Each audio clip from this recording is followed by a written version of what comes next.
Eu gostaria então de continuar fornecendo alguns dados, mas antes de fornecer esses dados, eu gostaria de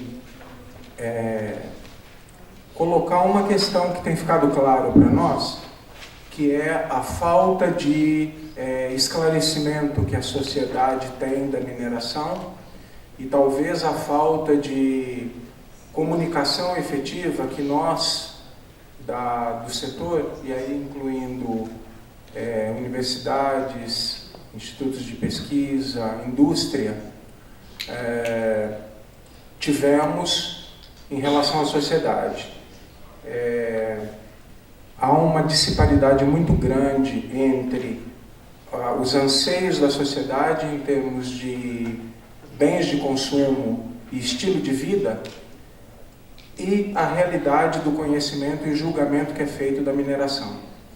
É muito comum, numa mesa de discussão, as pessoas criticarem a mineração com o seu iPhone, vendo a sua televisão, o seu time de futebol favorito, tomando chá ou café numa xícara de porcelana, estando com as vidros e etc., o seu carro, a sua motocicleta na garagem, e criticando a mineração, sem saber, muitas vezes, que se não fosse a mineração, nada disso estaria disponível. Então, a primeira coisa é a sociedade, parece-me, fez a opção de utilizar telefones celulares, WhatsApp, televisão, freezers, morar em edifícios. Isso me parece que é consenso. O ser humano optou por isso. Logo, a mineração é necessária. Agora, há formas de se fazer a mineração. A mineração, historicamente, sempre foi, e ela tem por característica, em locais restritos, principalmente quando a gente fala de mina a céu aberto, destruir o meio ambiente naquele local. Então, para isso, a legislação, que vem evoluindo com o tempo, exige medidas reparadoras, medidas compensadoras e uma série de medidas que possam mitigar este problema. O avanço tecnológico, onde nós, universidades, centros de pesquisa, estamos bastante inseridos, é um ponto fundamental. Hoje se discute, como o professor Hernani colocou, a questão das barragens. Ontem, no painel que eu participei, os professores colocaram a questão, o professor Jorge também colocou a questão das evoluções que podem surgir, exposição de pastas e outro tipo de rejeito, a forma de se produzir o rejeito, desaguando mais, etc. Então, eu acho que essa discussão é aberta, é uma linha tecnológica e nós estamos sendo forçados a discutir e é salutar. Infelizmente, o que tem motivado uma discussão foi um desastre de proporções enormes, com perdas de vida e com consequências econômicas derivadas, da qual o povo passa a ser também vítima por perda de emprego, infelizmente. Então, é ruim sobre todos os aspectos. Eu queria dar alguns dados para vocês que nem todos conhecem. O Minas Gerais é o maior estado minerador brasileiro. Acho que isso é consenso, mas vocês não têm números. Vou procurar dar alguns números. Nós temos atividade de mineração em mais de 250 municípios e mais de 300 minas em operação. O estado de Minas Gerais possui 40 das 100 maiores minas do Brasil. Além disso, dos 10 maiores municípios mineradores, 7 estão em Minas Gerais. Bom, houve um crescimento muito acentuado num ciclo passado, que foi até 2014, esse dado eu não vou colocar agora, mas eu quero colocar para vocês um dado que é muito importante. O Produto Interno Bruto brasileiro tem a contribuição, isso é o número médio Brasil, 7% do PIB brasileiro vem da indústria extrativa mineral. Em Minas Gerais, em contrapartida, esse número sobe para 24%. Ou seja, a nossa economia tem, na indústria extrativa mineral, 24% de influência. Tá? Dados de 2013, são os mais novos que eu tenho. Se nós analisarmos um outro país que pode ser uma base de comparação para nós, a Austrália, ela tem uma forte indústria extrativa mineral também. Falando-se no Índice de Desenvolvimento Humano, o IDH da Austrália, em média, está em 0,9. Aqui, como o professor Hernani falou, os municípios que têm atividade extrativa mineral têm um maior IDH. Claro, tem mais dinheiro, tá? Então, só para dar uma ideia para vocês, a nossa média de IDH em Minas Gerais é 0,731. Lavras está 0,782, Poços de Caldas 0,779, Araxá 0,772, Barbacena 0,769, Itabira 0,756, Brumadinho 0,747. Então, como o professor Hernani também colocou, a contribuição financeira sobre a estação mineral, a CEFEM, ela varia conforme a substância, né? Ela pode ir de 1% a 3%. Se a gente falar, por exemplo, o minério de ferro, ele está em 2%. 2% para ferro, fertilizante, carvão, 3% para alumínio, minério de alumínio, né? Manganês, salgema, potássio, 1% ouro, 0,2%, desculpe, tem esse número de 0,2% para pedras preciosas, pedras coroadas lapidáveis, carbonatos e metais nobres.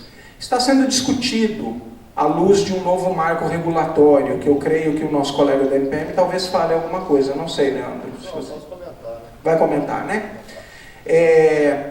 Agora, o que eu quero que vocês entendam, gente, é a importância da mineração, não só do seu ponto de vista de status quo ou de padrão de vida da nossa sociedade, como a importância econômica. Quando a gente discute, por mais que nós não sabemos ainda, tá? Eu não sei ainda as razões técnicas finais, comprobatórias de por que a barragem do Fundão rompeu. Eu não sei. Houve um desastre, houve causas de engenharia que a engenharia vai explicar, mas isso está sendo levantado. Agora, isso não está prejudicando só a empresa ou o povo ou o meio ambiente naquele momento. Está tendo todo um reflexo que vem se agravando. Por quê? Está caindo contribuição, está caindo nível de emprego. A Samarco já anunciou 40% de redução da mão de obra. Eu queria, só para finalizar, projetar um slide para vocês, para quem não sabe, da importância da nossa indústria. Como é que ela é diferente das outras? Ela é extremamente... Dá para baixar a tela, por favor? Vamos ver se aquele microfone está em ordem. Quem estuda comigo conhece esse slide. Eu gosto desse slide pelo seguinte: ele mostra uma grande diferença que nós temos entre a nossa indústria e a indústria de manufatura normal. Vamos imaginar uma fábrica de televisores. Para produzir um televisor, o pessoal sabe exatamente quantos componentes de que tipo vão ser utilizados, tá? E a forma em que eles vão se encaixar em determinados locais, em determinadas placas. Com isso, é muito fácil controlar o que você precisa como material de insumo e o que você vai produzir. Então, esse sistema de produção em qualquer indústria é chamado cadeia de valor. Na cadeia de valor mineral, o nosso insumo, ele está normalmente no subsolo, a gente não conhece. A gente tem uma ideia do que é esse insumo através de métodos indiretos. A gente faz alguma análise, a gente faz, por exemplo, mapeamentos geológicos para entender o comportamento daquele minério, daquele depósito, daquele corpo mineralizado. A gente depois vai tentar coletar amostras num certo espaçamento culminando até com execução de furos de sondagem, e através dessas informações, desse espaço amostral, a gente faz uma modelagem, hoje utilizando técnicas computacionais, para se inferir o que tem lá. E em cima disso, você faz o dimensionamento de todo um projeto. Então, já dá para vocês perceberem que existe um risco associado, e esse risco é tão maior quanto menos segurança você tiver no seu modelo. E normalmente, quando a gente está falando em projetos de mineração, nós estamos falando em valores que ultrapassam as dezenas e muitas vezes as centenas de milhões de dólares, e em alguns casos podem chegar a bilhões de dólares de custos de investimento. Agora, para manter o nosso status quo, o nosso estilo de vida, para gerar emprego, porque cada emprego na mineração direto, cada emprego direto na mineração gera 13 empregos diretos, a jusante e a montante, em termos da cadeia produtiva, outros fornecedores, etc. Então tudo isso é muito importante, tá? Agora, vocês podem ver aqui que nós temos vendas, logística, distribuição, estoque, blindagem e processo. A questão de rejeito na parte da mina, como o professor Valadão falou ontem, tá? Desculpe, o estéreo, que você não vai aproveitar, você vai fazer a disposição desse estéreo em local conveniente, e há o problema do rejeito, que você vai ter que tratar e dispor em algum lugar. Hoje a tecnologia que mais se utiliza nos processos via úmida é barragem de rejeito. Então nós estamos discutindo hoje como é que isso vai ficar daqui para frente. Tem toda uma legislação, e o pessoal falou ontem de técnicas construtivas de barragem, né? Com alteamento a montante, alteamento a jusante, na linha central. Então está tudo isso na mesa, está tudo em discussão. Uma coisa que vocês podem ter certeza é o seguinte: isso é assunto governamental, é assunto das indústrias, é assunto das universidades e do centro de pesquisa. E a gente quer evoluir nesse sentido, porque uma das coisas que nos caracteriza é estarmos na vanguarda do desenvolvimento tecnológico da sociedade. E a gente quer realmente contribuir, sabendo que precisamos da mineração. Se o modelo que nós temos hoje instalado na mineração pode ser aperfeiçoado, eu acredito que pode, tá? Aliás, tudo na vida pode, senão estamos aqui para quê, né? Vamos trabalhar para aperfeiçoar, mas é um esforço que tem que ser feito em conjunto. Órgãos governamentais, iniciativa privada, institutos de pesquisa e universidades. Obrigado.